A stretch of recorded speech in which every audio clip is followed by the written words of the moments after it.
Hi everybody, hope you're well. Okay, so where we're starting this, in the last video I talked a bit about different programs you could possibly use to do your Black Pearl creation. So this bit is going to be moving on from that.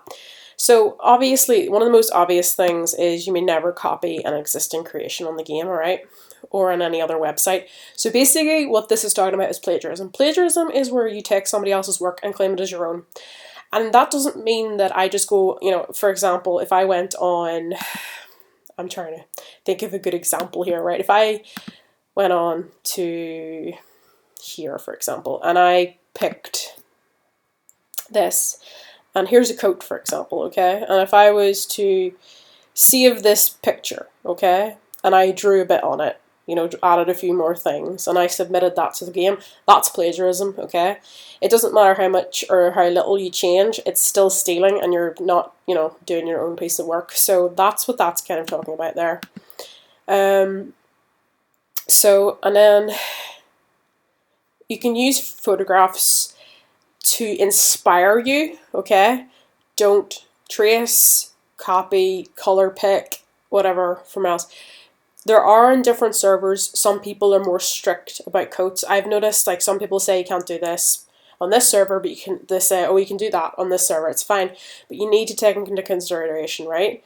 If you submit a coat onto the game and you've plagiarized it in some form, you've taken something from somewhere, or you've used a photograph and you've traced around it, or you've colored in a photograph or edited a photograph and tried to submit it off as a coat, and that gets, somebody's going to report that, right, for a start.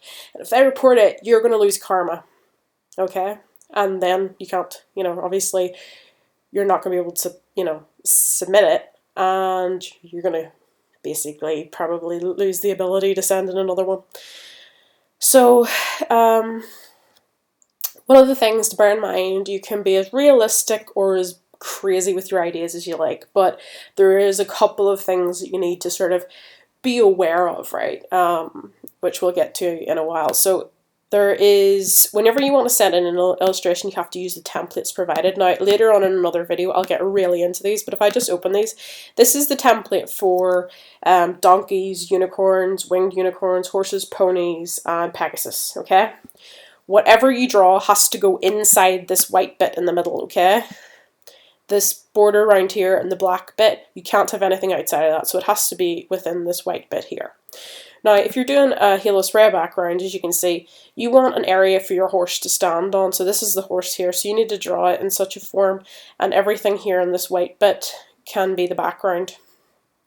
But you don't obviously go over into the grey areas. So that's what those are for. And those are both in a PNG format, which is portable network graphic, okay?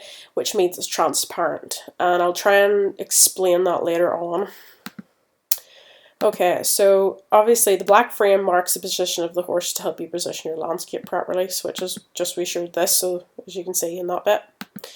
And the frame and the horse it contains must be erased before you end the illustration. So basically what that's saying is this bit here, before you send in the illustration, after you've done the background and all that, you need to make sure this isn't there, because obviously you'll not be able to see the actual horse otherwise when you send that in. Well, you don't want that wee background behind the horse. So then for the next bit, your image must be placed in the transparent space in the provided template, and you must not change the size of the format of this template. So basically what we're saying here is you don't resize this. That has to stay the size it is. Same with this, and you don't change it. You need to keep it as a PNG file, okay? And the next thing, when drawing horses, make sure to add a light shadow in the area below the legs and the ground. This will provide you have a better result once integrated to the game. Sometimes I've done that, and sometimes I haven't, okay? It's not really the end of the world if you don't do that, but it does sort of help it, I think.